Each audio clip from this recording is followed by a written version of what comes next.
In April 2022, a 22-year-old from Baton Rouge, Louisiana, a city with a median household income of around $42,000, wired $4.2 million in cash for a mansion in one of the most exclusive zip codes in Utah. He named it Gravedigger Mountain. He was wearing an ankle monitor at the time. That image right there is the entire story of Kentrell Gaulden, better known as NBA Youngboy, and I've been sitting with it for weeks now, going through property records, court filings, and real estate market data, trying to figure out what it actually means. Not just as a celebrity gossip angle, but as a genuine case study in how someone builds durable wealth under the most chaotic possible conditions. Because here's what I keep coming back to. Most people in YB's legal situation in 2021 didn't come out the other side with a real estate portfolio. They came out with nothing. Some didn't come out at all. And yet by the time NBA Youngboy walked out of FCI Talladega Federal Prison in late March 2025, the properties he had quietly accumulated while the federal government was watching his every move had appreciated by millions of dollars. His net worth had grown while he was incarcerated. I want to be clear about something before we get into the numbers. I'm not here to make this man a saint. His legal history is complicated. The circumstances around some of these investments raise legitimate questions, and I'll address those as we go. But if you strip away everything else and just look at the financial decisions, the specific choices about where to buy, when to buy, how to structure these purchases, what you find is a strategy that most 26-year-olds, regardless of background, would never think to execute. So let's actually break it down, property by property, decision by decision, and by the end of this, I want you to have a specific answer to a question that almost nobody is asking. Not how much is NBA Youngboy worth, but how did someone with every structural disadvantage working against him end up owning more real estate than most people will accumulate in a lifetime? Let me give you some context first, because the real estate story doesn't make sense without understanding the legal timeline it was built around. In September 2021, NBA Youngboy was arrested in Los Angeles on federal weapons charges. He was 21 years old. He'd already been arrested multiple times before, in 2016, 2017, 2019, 2020, and this federal case was the most serious charge he'd faced. The prosecution argued he was a flight risk. His defense argued he had the resources and the community ties to stay put. In October 2021, a federal judge agreed to release him on house arrest, with a critical condition. He had to establish residence in Utah away from his prior environment in Louisiana. He had to post a $1.5 million bond, and he had to wear a GPS ankle monitor for what would turn out to be more than 2 years. Now, most people hear house arrest in Utah and think, okay, so he just sat in a house and waited. What I found when I actually looked at what happened during those 2+ years is something completely different. He didn't just sit, he bought, he recorded, he built, and he did all of it while federal authorities had a direct line to his location at all times.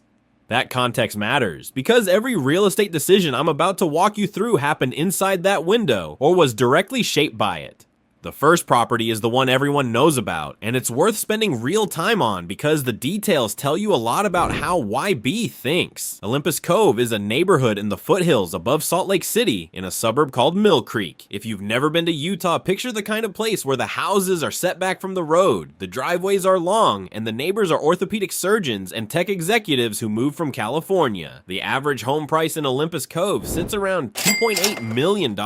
It is, by any measure, one of the most insulated private residential pockets in the entire state. YB paid $4.2 million for 1.46 acres there in April 2022. The property is 8,800 square feet, 4 bedrooms, 7 bathrooms, a 5-car garage, a resort-style pool with stone terraces and glass railings. And this is the detail that I think reveals the most about his intentions: a custom-built professional recording studio. Let me put some numbers around that studio investment, because real estate listings don't capture it. Sources familiar with the build-out estimate he spent around $500,000 on soundproofing, acoustic treatment, and professional recording equipment. That's $500,000 invested into the infrastructure of a property he was legally required to stay inside of. Think about what that decision implies. He's 22 years old. He's under federal supervision. He could have viewed this house arrest situation as dead time. 2 years of his career gone. Momentum lost. Fans. Moving on. Instead, he looked at the restrictions and said, if I'm going to be confined to this space, I'm going to make this space generate revenue. I went back and looked at his release schedule during the house arrest period. Between late 2021 and early 2024, he dropped multiple projects. And these weren't filler releases. We're talking about material that continued to chart, continued to stream, continued to build his catalog. The house became the studio. The restriction became the structure. The floor-to-ceiling glass walls on the upper levels give you unobstructed panoramic views of the Salt Lake Valley, the Aquir Mountains, and on clear days, the Great Salt Lake itself. The indoor elevator, estimated at around $150,000 to install. The marble bathrooms at roughly $80,000 each. The custom glass installations that probably ran another $200,000. Every upgrade he made raised the property's value, and more importantly, made a confined space feel like somewhere a person could actually live and work for years. His team listed the property for sale in February 2024 at $5.5 million. That's a $1.3 million appreciation from his purchase price in less than 2 years. The broader Utah real estate market appreciated roughly 15 to 20% during that same period. YB's property outperformed the market by more than 10 percentage points, largely because of the improvements he'd made. Now here's the part that gets genuinely interesting from a strategic standpoint. After YB walked out of FCI Talladega in March 2025 and finished his transition through a residential re-entry facility in Phoenix, he went straight back to the Mill Creek mansion. His team still had the property on the market at $5.5 million.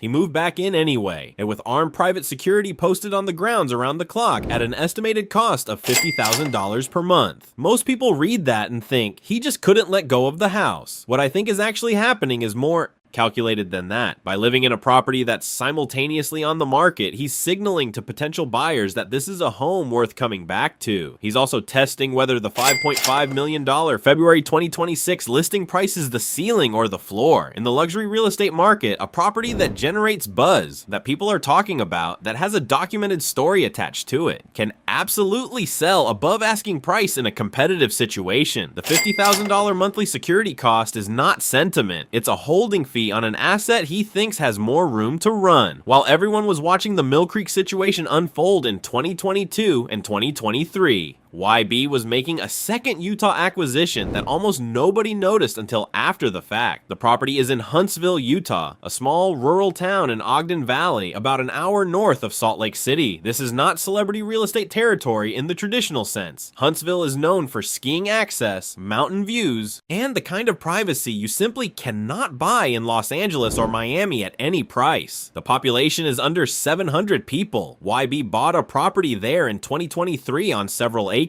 Sources suggest potentially 10 to 15 acres, though he hasn't confirmed the exact figure publicly. He named this one Grave Digger Mountain too, which tells you something about how he's thinking about these properties, not as individual purchases, but as a branded compound system. He spent an estimated $6.5 million on this acquisition, including the initial purchase price and significant upgrades, security infrastructure, residential improvements, landscaping, and he did this while he was still under federal supervision, still wearing the ankle monitor, still technically a defendant in an ongoing legal case. I want to pause on that for a second, because I think we gloss over how difficult it actually is to execute real estate transactions while under federal monitoring. Every significant financial move gets scrutinized. Every wire transfer raises questions. The fact that he was able to acquire, improve, and establish legal federal approval for a second Utah property while his first property was already his court-mandated residence, that required attorneys, financial advisors, and a level of organizational capacity that most 23-year-olds don't have, regardless of their income. The strategic logic of the Huntsville property operates on multiple levels simultaneously. On the legal level, having a second approved location gave him more operational flexibility within his house arrest conditions. Federal supervision allows for approved alternative residences, and having that option documented in advance matters. On the financial level, Huntsville and the broader Ogden Valley are in the early stages of a growth cycle that's been accelerated exhilarating as remote work has made distance from city centers less of a liability. Tech money from Salt Lake City and beyond has been flowing into these mountain communities since 2020, and land values have responded accordingly. Properties comparable to YB's Huntsville acquisition appreciated 40 to 50% between early 2023 and February 2026. If he invested $6.5 million,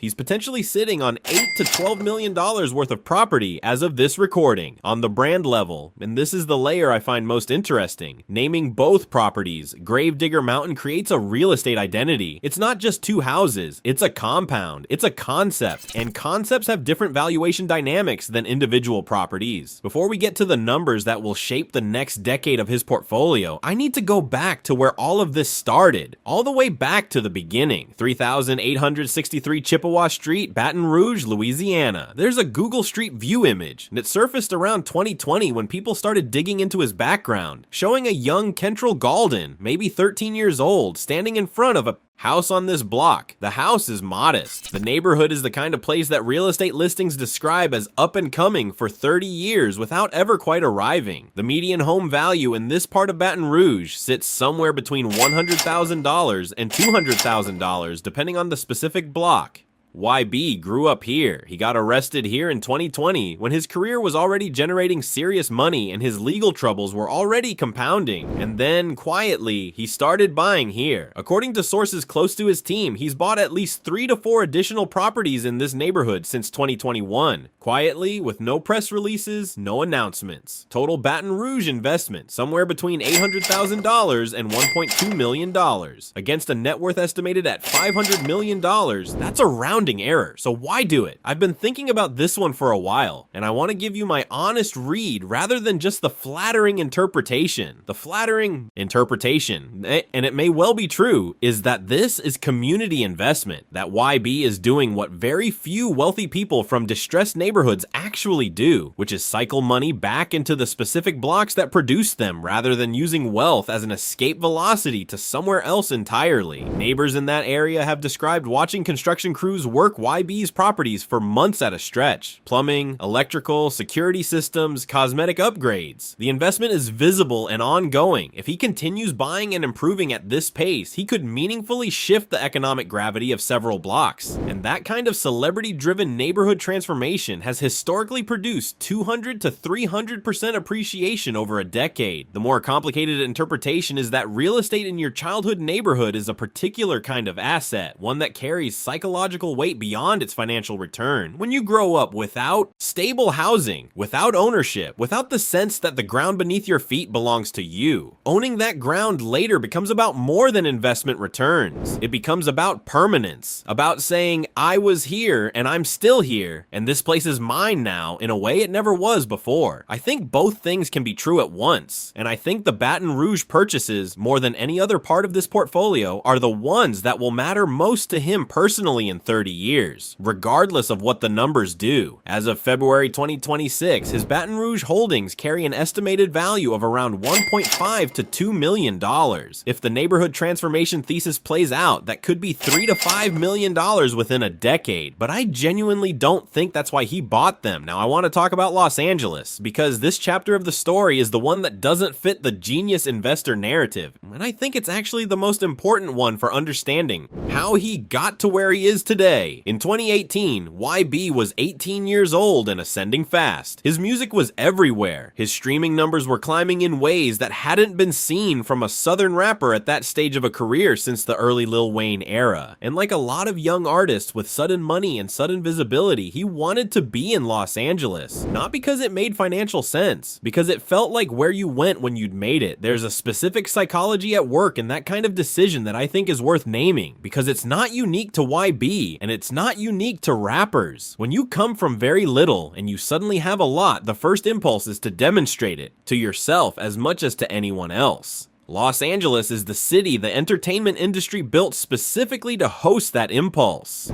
The hills, the views, the addresses that communicate status before you say a single word. Moving there wasn't a financial calculation, it was an emotional one. And in real estate, emotional decisions are almost always the expensive ones. He took a Hollywood Hills mansion and 6,500 square feet, 5 bedrooms, 6 bathrooms, infinity pool, city views, all of it. The arrangement was a long-term lease with an option to buy at around $35,000 per month. He then spent approximately $800,000 improving and customizing the space. A $400,000 recording studio, $200,000 in custom security systems, $200,000 in furniture and art. Then he barely lived there. The total he ended up paying before extricating himself from the lease, rent, fees, penalties, it was approximately $420,000. The $800,000 in improvements was sunk into a property he didn't own, couldn't recoup, and ultimately walked away from. So he spent roughly $1.2 million on a property he got nothing back from. And for context, that Hollywood Hills mansion is worth approximately $5.8 million in early 2026. If he'd bought it instead of leasing it, he'd have made $2.6 million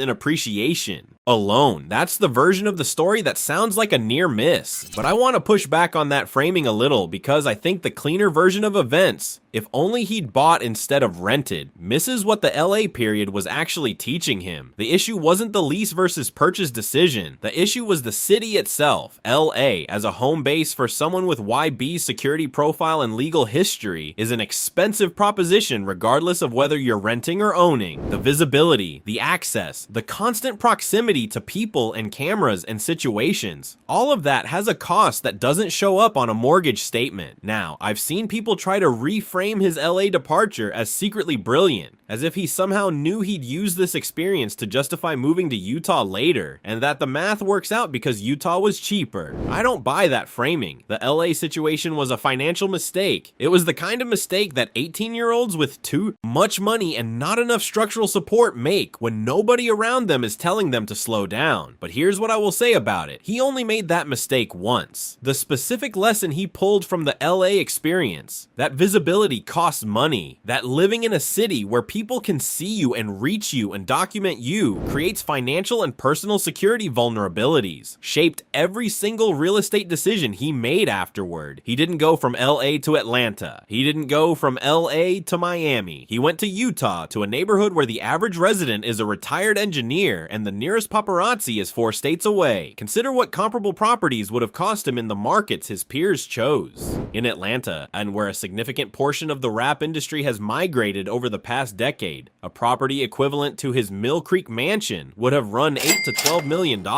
In Miami, where the post-pandemic luxury market went completely vertical, $10 to $15 million minimum. In Los Angeles, which he'd already experienced firsthand, $15 to $20 million and still without the privacy. He paid $4.2 million in Utah. That gap between what he paid and what comparable privacy and space would have cost him elsewhere is a real financial advantage, not just a lifestyle preference. The $420,000 he lost in LA is the tuition payment for the education that eventually produced a strategy worth tens of millions of dollars. I'm not romanticizing the loss. It was a real loss, but the response to it was unusually clear-eyed for someone his age, and that clarity is worth acknowledging. Let me do something I don't think other videos on this topic have done, which is actually sit with the uncomfortable parts of this story instead of just celebrating the portfolio. NBA Youngboy has been arrested more times than I could quickly count on one hand. He's been charged with offenses ranging from weapons possession to attempted murder, charges he's either beaten, had dismissed, or served time for. His federal conviction in 2023 resulted in 3 years of supervised release, $200,000 in fines, and 5 years of probation. As of February 2026, he's living in his $5.5 million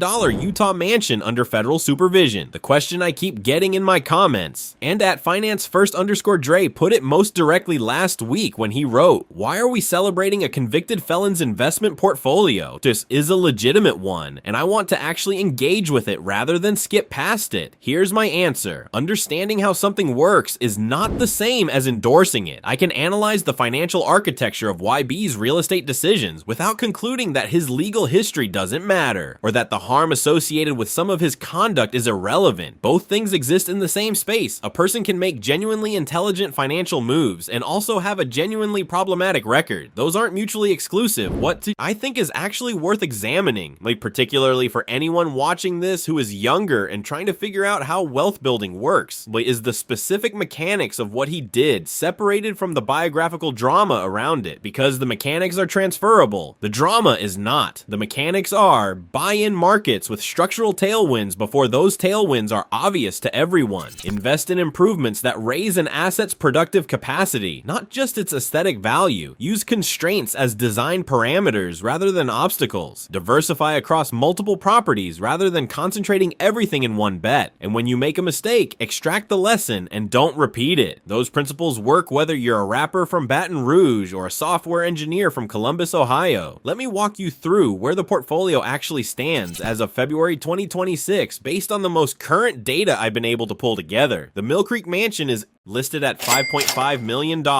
Real estate comps in Olympus Cove suggest it could realistically sell for $6 to $7 million in a competitive situation, against a purchase price of $4.2 million plus approximately $1.2 million in improvements. He's looking at a potential net gain of somewhere between $600,000 and $1.6 million depending on final sale price and transaction costs. Not a life-changing return on its own, but a positive outcome on a property that also functions as his residence and his primary recording facility for 2 years. The Huntsville property is the one with more speculative upside. At a $6.5 million all-in investment and February 2026 comparable values ranging from $8 to $12 million, the potential profit is $2 to $5 million.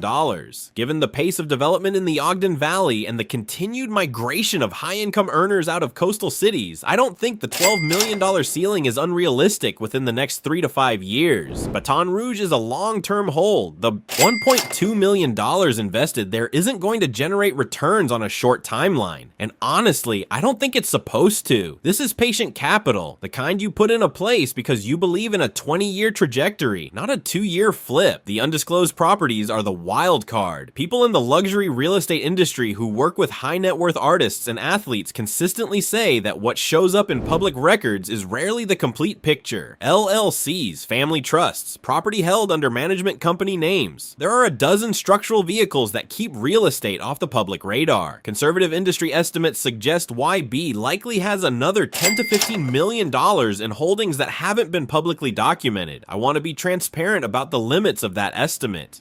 Sources in the luxury real estate industry is not a precise citation. What I can tell you is that the pattern, a wealthy artist structuring property ownership through entities rather than personal names, is well documented and extremely common. Whether YB's team specifically has executed at the level those estimates suggest, I can't verify independently. What I can say is that it would be surprising if someone at his wealth level hadn't been advised to do exactly that. Add it all up. Confirmed holdings at February 2026 estimated values, Baton Rouge at long-term appreciation, undisclosed holdings at conservative estimates, and you get a real estate portfolio somewhere between $25 and $35 million as of February 2026. If the appreciation trends in Utah hold, and if the undisclosed holdings perform at even a modest rate, the 5-year projection lands somewhere between $50 and $70 million. That projection lives in a specific economic context that I want to be honest about. The luxury real estate market in early 2026 is doing something interesting that affects this analysis. Post-pandemic demand for secluded, private, high-amenity properties continues to hold stronger than most analysts predicted back in 2023. Remote work didn't reverse. It calcified. By February 2026, the work from anywhere cohort has been buying mountain and rural properties for 4 straight years, and the pipeline hasn't dried up. Markets like Ogden Valley and the broader Salt Lake Metro keep absorbing demand from California and Pacific Northwest outmigration. Those are genuine tailwinds for YB's Utah holdings specifically. At the same time, the broader luxury market has shown some softening in the $3 to $8 million range, the sweet spot where a lot of his properties sit, as higher interest rates have made financing more expensive for buyers who aren't paying cash. YB, to whatever extent he bought cash or with minimal leverage, is largely insulated from that pressure. But it does mean that the optimistic end of the valuation range requires either a cash buyer or a market that continues to absorb rate increases without flinching. There's also a factor that almost never gets discussed in these kinds of portfolio analyses: the cost of ownership. The $50,000 per month in private security alone adds up to $600,000 a year. Property taxes in Utah on a $5.5 million property run somewhere around $25,000 to $30,000 annually. Maintenance, utilities, insurance, management fees on any rental properties in the portfolio. These are real costs that erode returns. I raise this not to be cynical about the portfolio's value, but because an honest accounting of what it costs to hold these assets matters if you're trying to understand the actual net position rather than just the headline number. There's one more angle on this that I haven't seen discussed anywhere, and I think it might be the most forward-looking part of this entire analysis. Both Utah properties are named Grave Digger Mountain, not Youngboy Estate, not YB Compound. Grave Digger Mountain, a brand name applied consistently across multiple physical properties. In the luxury real estate world, named properties behave differently at auction and on the market than anonymous ones. Think about what happens when you sell a house versus when you sell a piece of American history. The latter category includes things like Graceland, Neverland, properties associated with cultural moments that transcend their square footage. I'm not saying YB's compound is Graceland, but I am saying that the deliberate decision to brand these properties, to give them a name that connects to his persona, his catalog, the documented story of his legal battle and his resilience, creates a narrative premium that doesn't show up in any comp analysis. If these properties ever come to market under the right circumstances, with the right documentation and the right story attached, they're not just selling real estate, they're selling an artifact of a specific moment in American music history, the period when one of the most streamed artists in the world was confined by federal order to a mountain in Utah and kept making music anyway. That story has value. I don't know exactly how much, but I know it's more than the per square foot comps would suggest. Here's where I land after spending weeks in this material. NBA Youngboy did not build a real estate portfolio because he had a strategic vision and a clear head and unlimited resources and the luxury of making decisions without external pressure. He built it under federal supervision during one of the most legally precarious periods of his life, at an age when most people haven't purchased their first car. The Utah choice was forced by a court order, and then he turned it into a genuine competitive advantage. The recording studio was a response to confinement, and it paid for itself multiple times over. The Baton Rouge investments were personal, not financial, and they might end up being the most financially valuable things he owns by the time he's 40. The LA mistake was real, and he learned from it. But US to the undisclosed holdings, if the industry estimates are right, suggest a level of financial sophistication, and in terms of how assets are structured and titled, that goes well beyond what someone his age typically has access to. What I take away from all of this is not a simple conclusion, it's a more complicated one, that the conditions which produce financial creativity are often the conditions that everyone would prefer to avoid. Constraint, pressure, limited options, the knowledge that you cannot afford to lose, these are not advantages, but sometimes, in the hands of someone paying close enough attention, they produce decisions that unconstrained comfort never would. NBA Youngboy didn't choose to be on house arrest in Utah, but he chose what to do with it. And in February 2026, 2 years after his federal release, those choices are worth somewhere between $25 and $35 million and climbing. That's not the story anyone expected from a kid who grew up on Chippewa Street in Baton Rouge. But then again, neither was the music.